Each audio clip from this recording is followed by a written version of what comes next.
stories, fables, ghostly tales, the podcast.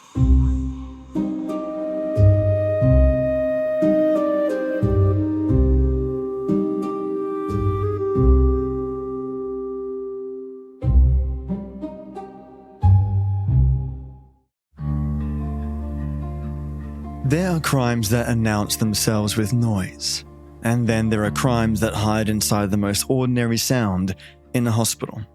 The soft, repetitive chirp of a monitor, the shuffle of shoes on linoleum, the hush that falls when a curtain is pulled.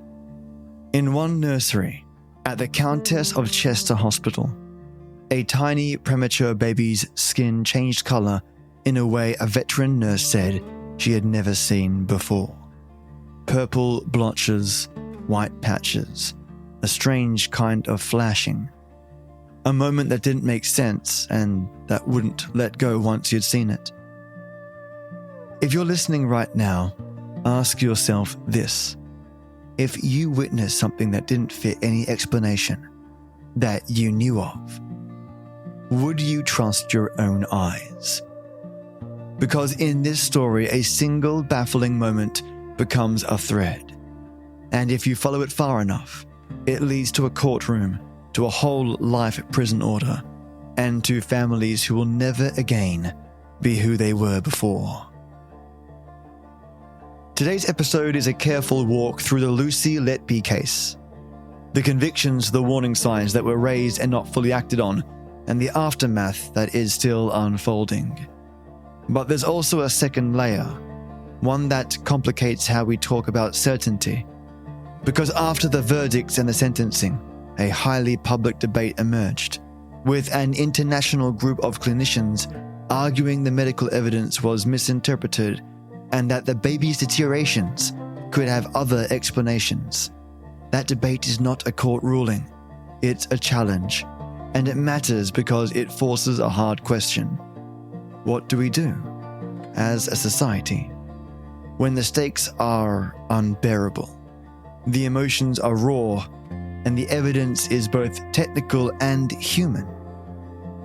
As you listen, I'm going to ask you questions because this case isn't just about what happened, it's also about what we believe we'd do if we were there. Let's start with this case truly lives, with the babies and their families. Most of the victims in this case were newborns or very young infants, some extremely premature, some born at later gestations, all of them fragile in ways that are hard to put into words without turning them into statistics. They were children who had only just arrived, and parents who were still learning the shape of their own new lives. There's a particular kind of hope that lives in neonatal units. It's quieter than the hope you see in maternity wards. It's more cautious.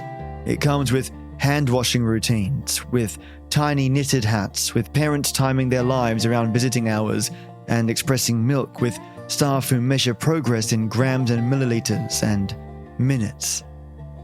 The Countess of Chester Hospital is in the northwest England. It's a district general hospital serving its community with a neonatal unit that, like so many NHS services, carried the strain of staffing, pressure, and risk. In 2016, the Royal College of Pediatrics and Child Health conducted a service review of the neonatal service. That review, and the evidence later heard at the Thrill Wall inquiry, would become part of the wider story about safety culture, escalation, and governance. Now hold that normal world in your mind. Parents pacing car parks, nurses charting feeds, consultants moving between emergencies, and the constant low-level hum of anxiety that comes with caring for babies who can't tell you what hurts. Here's a question for you. When you picture a neonatal unit, do you picture danger or do you picture refuge? Because the horror of this story is that it contains both. We will start with Baby B. Baby B was a premature infant, the female twin of Baby A. In the early hours of June 2015, she deteriorated in a way staff described as profoundly unusual, especially the strange, transient skin discoloration. She survived, She became, in many ways, the symbol of the case's most haunting theme, that sometimes the warning isn't a scream, sometimes it's a flicker. The offences the court found proved spanned roughly a year, from June 2015 to June 2016. But because a single shift can contain the DNA of a whole case, routine, uncertainty, sudden collapse, and the question that comes after, it's important to keep track of what's been collected. On the night shift of 9 to 10th June 2015, the Court of Appeal judgment later described the layout: Nursery 1 as intensive care, Nursery 2 as high dependency, and Nurseries 3 and 4 as special care rooms. Lucy Letby was a neonatal nurse working at the Countess of Chester Hospital. In this first phase of the story, the court records describe her being on duty as baby A died, and then becoming involved in baby B's care, despite baby B being in a different nursery from her designated babies that night. Baby B's collapse is described in the judgment with careful detail: the alarm sounding, staff arriving, the baby looking pale and ill, and then that color, grey-white, then reddy purple patches that appeared, disappeared, and reappeared.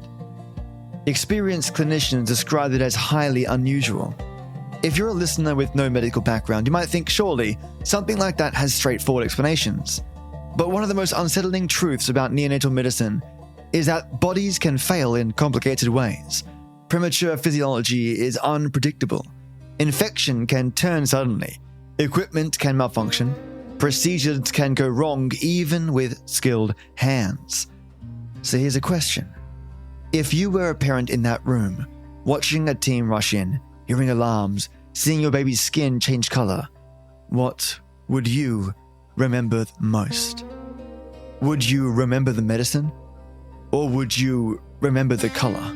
Because for some staff in this case, the color became a clue.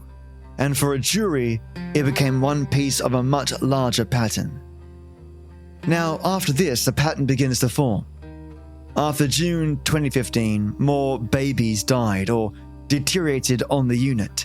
The prosecution's case, accepted by the juries at trial, was that Letby deliberately harmed babies using different mechanisms, including alleged air injection, interference with breathing tubes, and insulin poisoning.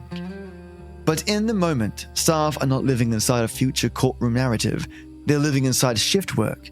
They're trying to keep babies alive. And this is where the silent warning signs matter. Because a story isn't only about an individual, it's also about how systems detect danger or fail to. The unusual and inexplicable becomes a workplace reality. Court records describe multiple events as sudden and unexpected collapses, with staff repeatedly noting how strange certain presentations were. In the appeal judgment, clinicians describe not having seen these kinds of skin changes before or since. It's one thing to witness a rare complication once. It's another to see a unit unsettled by repeated events no one can satisfactorily explain. If you're a nurse, a junior doctor, a consultant, how many unexplained emergencies does it take before you start suspecting something darker than medicine? By June 2016, the sentencing remarks describe the consultant body discussing what might be happening, including considering air embolus as a possible explanation for some collapses. One consultant described doing a literature search and finding a paper that, in their view, matched what they'd seen. But at the same time, the unit was under strain. There were also concerns raised about infection control and environmental issues. During the trial, there was evidence aired about plumbing problems, including sewage backing up into sinks, which the defense highlighted in arguing alternative cases. This is one of the most important tensions in the entire case.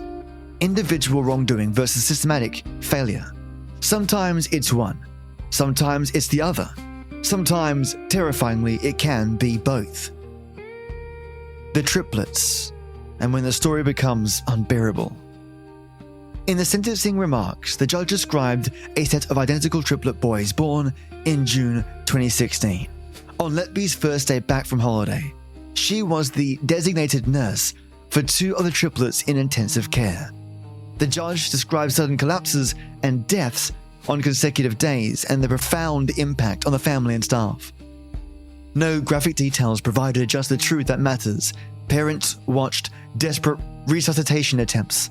2 babies died. The third was moved to another hospital. If you're listening, pause on the emotional math of that. 2 babies gone, 1 still fighting. Parents trying to keep their minds from splitting in half. And then, after those final collapses and deaths, the sentencing remarks state Letby was suspended from nursing duties. The investigation and the evidence that made this a criminal case. Years later, police investigated. The case went to trial at Manchester Crown Court. 2 jurors ultimately convicted Letby of murdering 7 babies and attempting to murder 7 others, with an additional attempted murder conviction after a retrial, resulting in 15 whole life orders. And when sentencing, the judge used language that tells you how the court framed what it believed happened. A cruel, calculated, and cynical campaign, and a profound breach of trust. When you hear whole life order, what do you feel first? Relief, grief, or fear? Because never released might sound like closure, but for families, closure isn't a legal status. It's a life they can't get back. This case is not only about what a jury believed happened, it is also about how we decide what happened when the victims can speak. The medicine is complex, and the narrative can tilt depending on which experts you trust. The sentencing remarks and appeal judgment describe multiple alleged methods of harm: air embolus, air or milk via nasogastric tube, interference with ventilation, and insulin poisoning in 2 cases presented as especially strong because of blood results and low C-peptide. The court records also describe other behavioral evidence: Letby keeping handover sheets and confidential documents at home, Facebook searches for parents, and a note found during a search that contained phrases including, "I am evil, I did this." Important. The note is evidence the court referenced as part of the overall case context. But even here, courtroom psychology matters, because people can write self-loathing things for different reasons, and juries are asked to interpret the meaning inside a broader evidential web. The post-conviction challenge. In February 2025, an international group described in reporting as an expert panel reviewed the medical notes from the trial cases and concluded there was no medical evidence to support deliberate harm, arguing instead for natural causes or error in medical care.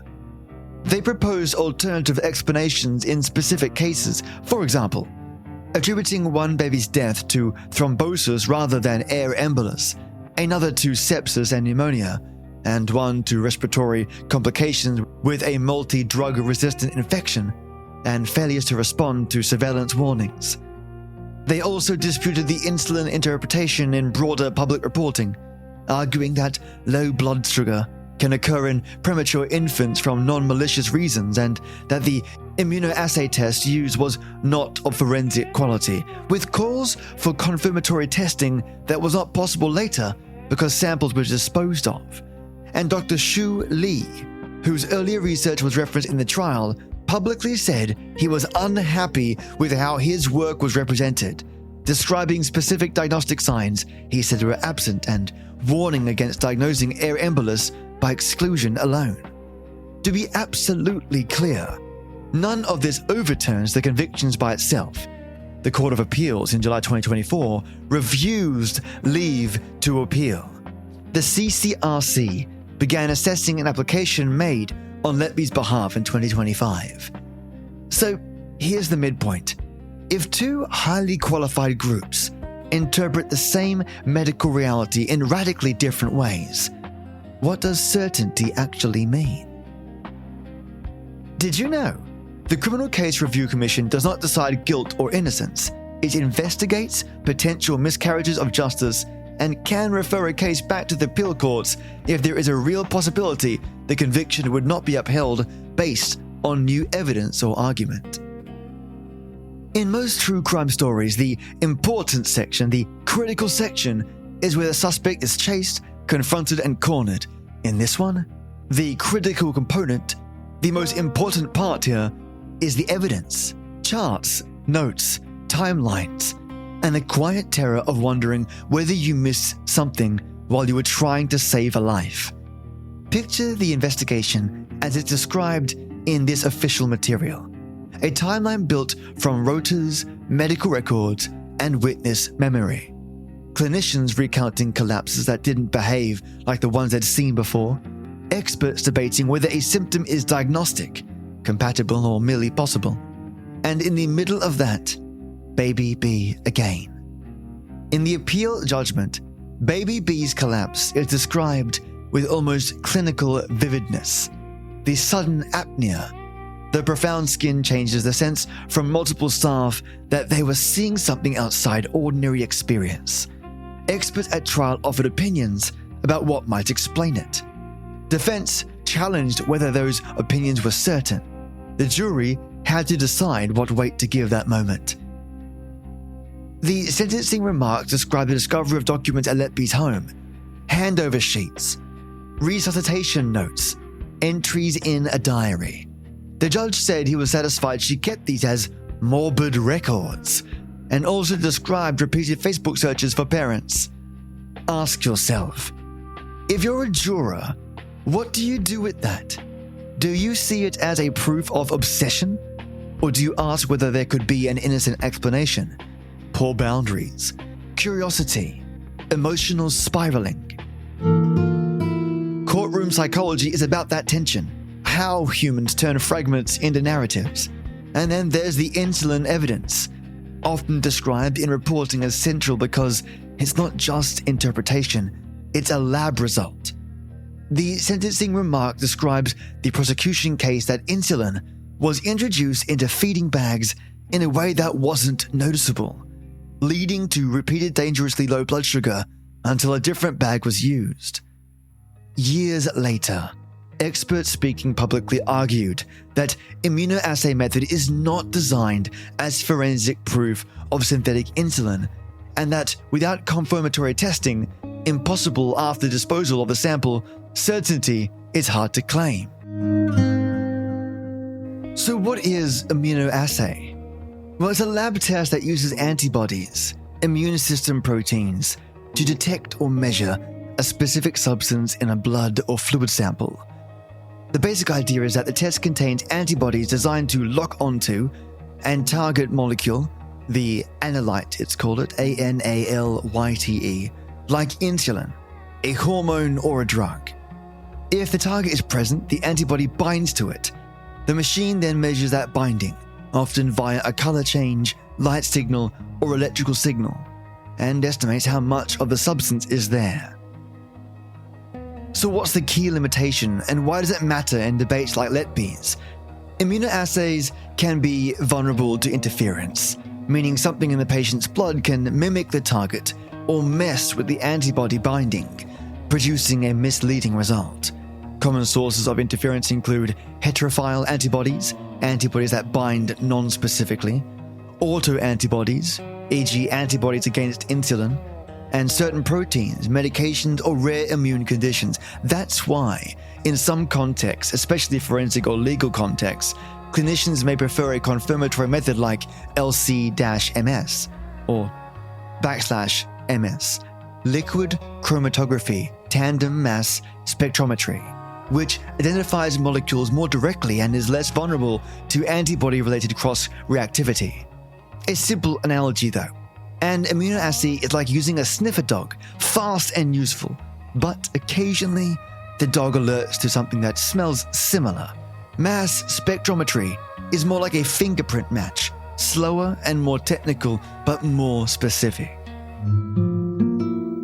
So what this now comes to is that years later experts are speaking publicly, arguing about the immunoassay method, and that it's not designed as forensic proof of synthetic insulin, and that without confirmatory testing, impossible after disposal of the sample, certainty is hard to claim. So what's critical here? Well, not who did it in a traditional sense, but what does the evidence truly support? And how does a hospital environment, a cluster of tragedies, and a criminal trial collide in the way that they did? Did you know? Hospitals use incident reporting systems to record safety events and near misses. In the sentencing remarks, the judge references a Datix report Letby made in an unrelated case, mentioned in the context of messaging about air embolus risk. It's a reminder that hospitals generate enormous paper trails, some of which later become courtroom artifacts. Now let's talk about the silent warning signs, because this helps us understand how it possibly could have been picked up. The Thirlwall Inquiry was established to examine events at the Countess of Chester Hospital and their implications following the convictions. It heard evidence from September 2024 into early 2025, with transcripts published and with a final report timeline pushed to after Easter 2026. And what sits under that inquiry is a question bigger than any one person. When clinicians raise concerns, how does an institution respond? Do managers hear safeguarding, or do they hear inconvenience? Do they treat it as an emergency, or as a workplace conflict? That's not a hypothetical in this case. It's one of the central reasons a statutory inquiry exists at all. Lucy Letby was convicted of murdering 7 babies and attempting to murder 7 others, and later convicted after retrial of a further attempted murder. She received whole life orders, meaning she'll never be released. In August 2023, the sentencing judge described the case as a profound betrayal of trust and said, "You acted in a way that was completely contrary to the normal human instinct of nurturing and caring for babies." In July 2024, after the retrial conviction concerning baby K, she received another whole life order. Reporting described her saying, "I'm innocent," as she was taken from the dock. Her application for leave to appeal was refused by the Court of Appeal in July 2024. But the wider resolution, the human one, it isn't tidy. Because after conviction, the case entered a new phase: legal review process, public inquiry, and a high-profile dispute over medical interpretation. When a courtroom hands down a sentence that lasts a lifetime, what do you believe should happen next? Do we just stop asking the questions here? Or do we keep asking them carefully? Because the cost of being wrong is also a lifetime. In August 2023, victim personal statements were read in court. In one, a mother described her son's life as collateral damage, in what she believed was a desire for attention. Other families spoke about lasting trauma and an inability to forgive. Even when you keep language respectful and non-graphic, you can't soften that reality. Parents went into hospital expecting care. They're left with grief that will follow them forever. Let's take a step back. Letby was struck off the nursing register by the Nursing and Midwifery Council, with the determination referencing her convictions and the whole life orders. A statutory public inquiry, the Thirlwall Inquiry that is, was created to examine what happened at the hospital and the implications. It heard oral evidence from September 2024 to January 2025, and later held closing submissions in March 2025, with the final report publication updated to after Easter 2026. There have also been continuing police and regulatory attention around the hospital's broader performance and governance, including discussion in reporting of investigations into corporate responsibility. Legal ripples beyond the original charges. Well, in January 2026, the Crown Prosecution Service announced it had decided that no further charges would be brought in relation to additional allegations submitted by police in July 2025, stating the evidential test was not met and noting families could seek review under victims' right mechanisms. In February 2026, reporting said a coroner formally opened inquests into the deaths of 5 babies Letby was convicted of murdering, with proceedings set to begin later in 2026. In February 2025, the CCRC announced it had received an application on Letby's behalf and began assessing it, emphasizing the need to remember the families affected and explaining its role and test for referral. Meanwhile, the public scientific dispute continued in journalism, and expert panels described in reporting proposed alternative medical explanations across multiple cases, including infection and care delivery failures, and rejected deliberate harm based on their review. If you're a listener trying to hold all this at once, you might feel pulled apart, because you can have compassion for grieving families and still believe that scrutiny of evidence matters. You can believe a jury acted sincerely and still accepted that complex expert evidence can be debated. You can believe systems failed and still believe an individual can be culpable. The hardest part is resisting the urge to simplify. So here are the "what can we learn" questions I want to leave you with. The questions you can answer privately or in the comments. If you worked in a high-stake environment and you noticed a pattern that felt wrong, how far would you go to find out or push for it to be discovered? If you're a manager hearing concerns that could destroy reputations, would you treat it as safeguarding or as a workplace conflict? If you were a juror faced with competing experts, what would you use to decide who is more credible? Qualifications, clarity, confidence, or humility? If a lab result is described as a smoking gun, what would you want to know about how that test works, what it can't do, and what confirmatory steps were taken? And finally, what does justice look like when the victims are babies, the grief is permanent, and the truth may depend on interpretation of complex medicine? Courtroom psychology in this case isn't about armchair diagnosis of any person. It's about how humans process these horrors, how a jury reacts to pattern evidence and unusual clinical features, how we interpret a handwritten note, how we weigh a nurse's proximity to tragedy, how we respond when an institution says it can't be one of ours. It's about the way we crave a clean ending, especially when the story is too painful to live with unanswered.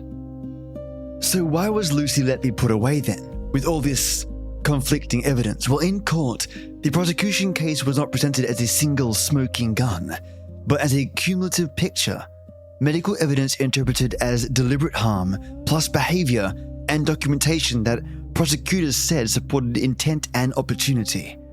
The two juries convicted. The judge imposed whole life orders and the Court of Appeal later refused leave to appeal, so the convictions remained in force. Key evidence strands the court said the jury was entitled to consider included insulin poisoning allegations, 2 attempted murder counts. The prosecution relied on expert endocrinology evidence that the blood results were consistent with exogenous insulin administration and argued the pattern aligned with contaminated infusion and feeding administration. In the appeal judgment, it is also recorded that Letby accepted the babies had been poisoned by insulin while denying she did it, and the jury were directed to consider the realistic possibilities arising from that. Baby K retrial conviction, attempted murder.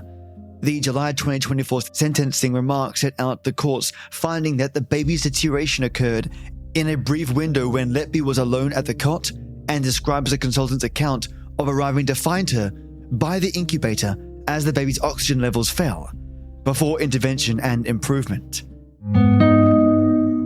Confidential documents retained at home. The sentencing remarks and appeal judgment describe searchers finding large quantities of neonatal paperwork and handover sheets kept outside the hospital, which the prosecution framed as significant and Letby said was accidental retention. Digital behavior and notes. The sentencing remarks referred to repeated Facebook searches for parents and to the handwritten note recovered in the investigation that we already covered, which was, "I am evil, I did this," which formed part of the prosecution's overall presentation of the case's context.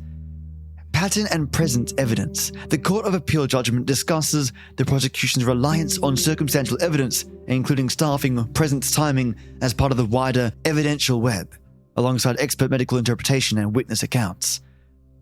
Institutionally, the case moved into a long reckoning phase. That Thirlwall inquiry was established as a statutory public inquiry into evidence surrounding the neonatal unit and organizational responses. The final report timeline is later to be updated and published after Easter 2026, so keep your eye out for that. Legally, though, two parallel tracks continued. The CCRC confirmed it received an application of Letby's behalf and began its review process in February 2025, and in January 2026, the CPS announced it would not be taking further charges in relation to additional allegations submitted in July 2025, citing the evidential tests. For all the complexity, medicine, law, institutional process, some of the most haunting artifacts in modern cases are the simplest. A name typed into a search bar, a trace left behind, a quiet record of attention that outlives the moment. But it does not change the fact that 7 babies were murdered in some capacity, and 8 attempted murders were put forward, where 1 baby was subject to 2 attempted murder accounts. Absolutely bewildering. This has been Stories, Fables, Ghostly Tales, and I have been your tale teller. Thank you for listening with care and for keeping the focus where it belongs, on the babies and the families who carry this forever. If you want to support what I do, visit my Patreon page, www.patreon.com/SFGT, where you get access to early episodes and higher quality audio. And if you get any spare time during the week to leave an iTunes or any sort of podcast review, I would really appreciate it. Also, if you have any questions for me directly, you can email me at storiesfablesghostlytales@gmail.com. Thank you so much for listening. And now, I want to thank the amazing supporters that support this podcast and me. Let's jump on in. My jaw-dropping supporter, my amazing friend, my old night tea titan, Matto Star. Matto Star! Thank you so much for your incredible support. This podcast doesn't just run on research and storytelling, it runs on the quiet things that don't make the headlines, you know? Patience, kindness, and real friendship.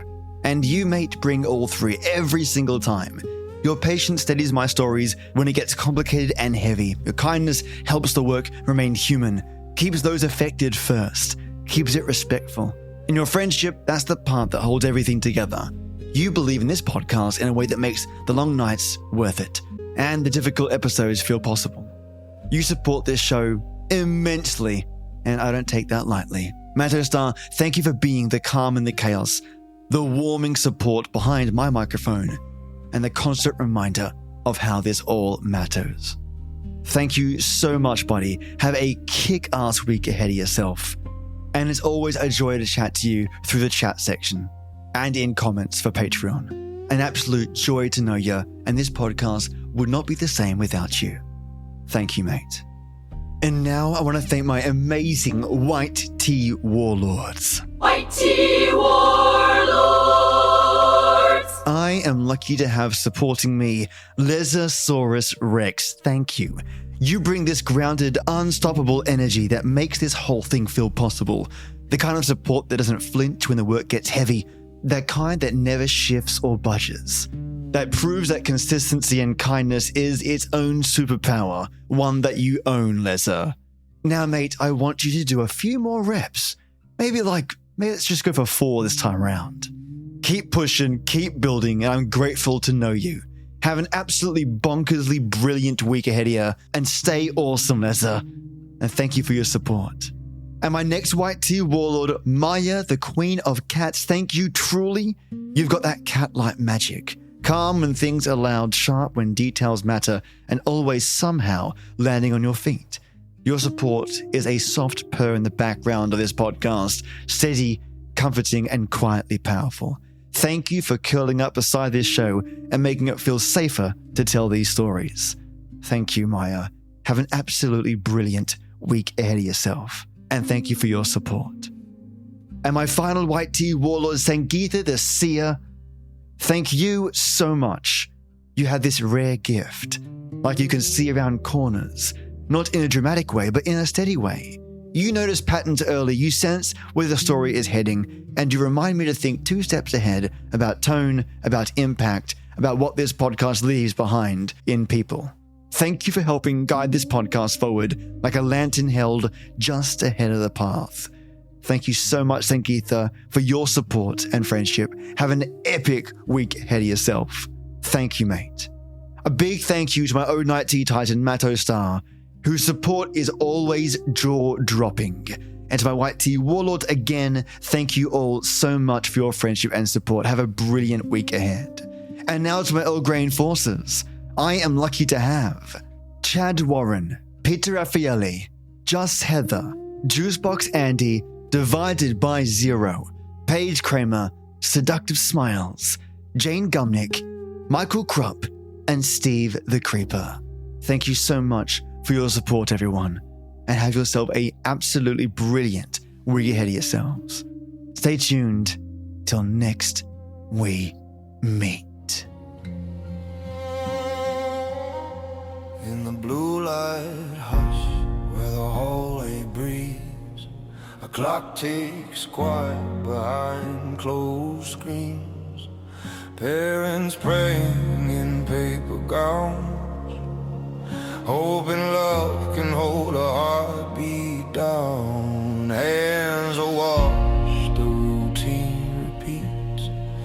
Names on charts, soft rubber feet. And in the steadiness of care, a question rises in the sterile air. Because trust is a threat you never see, till it snaps in the dark unexpectedly. Do you trust your nerves when the night gets long, when the monitors sing their warning song? Do you trust the room? Do you trust the rules? Do you trust what you're told is true? Do you trust your eyes? Do you trust the case? Do you trust the system to keep you safe when the answers blur and the silence hurts? Tell me, do you trust your nerves? A pattern forms like a shadowed scene, not a headline yet, just a broken dream. A whisper passed in a staff room tone, the kind of fear you carry home alone. There are moments that don't feel right, too sudden, too strange, too sharp for night. And the warning signs don't always shout.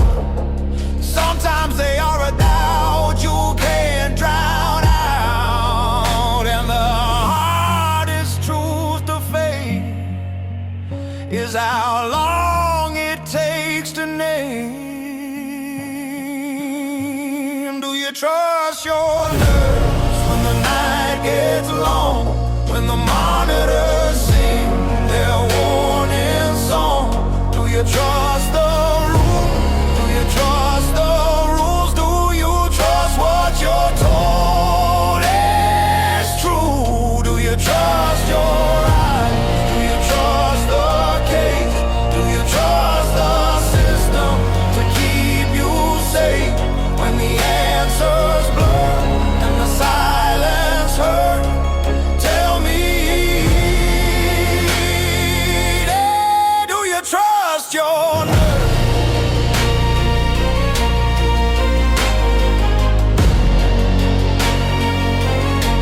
Do you trust your nerves?